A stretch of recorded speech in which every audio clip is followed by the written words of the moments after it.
Before starting this video, I would like to give a shout out to my friends at Glazed Ink. They do have tempered glass screen protectors and cases for a lot of devices like the OnePlus 3, the Moto G5 Plus, the iPhone, Redmi Note 4, Redmi 4A and so on. The tempered glass screen protector and the cases that you see in this video are from them, so check them out at glazedink.com and use the promo code GIZMO for a 10% discount. They do have some very good products at a really reasonable price. The Moto G5 Plus is known to have a really good camera for its price. In my last video, I compared it with the OnePlus 3 and we did see that both of these phones were quite close in terms of camera performance. Today we are taking the competition up a notch and comparing the Moto G5 Plus with the iPhone 7 Plus. So let's see how the new Moto G fares in front of a phone that's almost thrice its price. Just to get some numbers out of the way, the Moto G5 Plus gets a 12 megapixel f1.7 sensor on the back with face detection autofocus. The iPhone 7 on the other hand gets a dual 12 megapixel f1.8 and f2.8 sensor on the back, and it also has optical image stabilization. The Moto G5 Plus also gets a 5 megapixel front facing camera, whereas the iPhone gets a 7 megapixel one.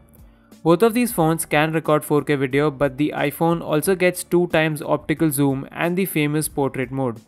Both of these phones have a very easy to use camera app, but the iPhone has a more simpler app. The G5 Plus gets a manual mode though, and to get that on the iPhone you will need to download third-party apps. Now coming to the camera performance of both of these phones, in broad daylight I have to say that the Moto G5 Plus does give a good competition to the iPhone. The iPhone 7 Plus is obviously better as it produces more natural colors, it has a better dynamic range, and overall the saturation and the exposure is spot on with the iPhone. The G5 Plus also takes really good pictures, but it tends to produce a more cooler image. For example, the sky looks a lot more blue in the photos from the G5 Plus than it actually is. So the G5 Plus also has some issues in focusing, so when you get really close to an object, you have to resort to the manual focusing mode because otherwise it just won't focus on the object. The iPhone on the other hand has no such issues, and like I said earlier, it also gets this portrait mode and the optical zoom mode, which produces some really cool photos in proper lighting. So although the iPhone is better, I'm quite amazed as to how close the Moto G5 Plus can get. In indoor lighting conditions, the G5 Plus still puts up a strong fight, but the images from it do have more noise than the iPhone. The optical image stabilization on the iPhone coupled with the top-notch image processing makes the images way less noisier from the iPhone. In extremely dimly lit conditions, the G5 Plus definitely falls short, and here's where you can see the iPhone 7 Plus taking a big lead.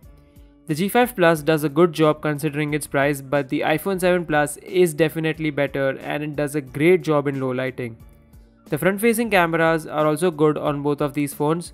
The G5 Plus has a wider angle so that you can fit in more people in a selfie, but the quality is better on the iPhone. In terms of video as well, the iPhone 7 Plus is definitely the better one. With OIS and optical zoom features, it produces some really crispy 4K footage. Both of these phones also have a slow-mo feature, so the G5 Plus can do that at 120 frames per second at 720p, whereas the iPhone can do that at 120 fps at 1080p and at 240 fps at 720p. So in terms of video, the iPhone is again definitely better than the G5 Plus. So overall, I have to say that I'm impressed with the Moto G5 Plus. Even though the iPhone wins this comparison, the G5 Plus, being almost 1/3 of its price, does put up a really good competition. It's currently one of the best camera phones in this price bracket, and a big thumbs up to Motorola for that. That wraps up my camera comparison between the Moto G5 Plus and the iPhone 7 Plus. I will be making a full review of the Moto G5 Plus soon, so if you're new to this channel, then definitely press that red subscribe button and press the bell icon so that you're notified when my new video comes out. Please like the video if you enjoyed watching it, and do let me know what do you think about this comparison in the comments. You can also follow my social media pages, so do follow me on Facebook, Twitter and Instagram. Thanks for watching, and I'll catch up with you guys in the next video. Peace.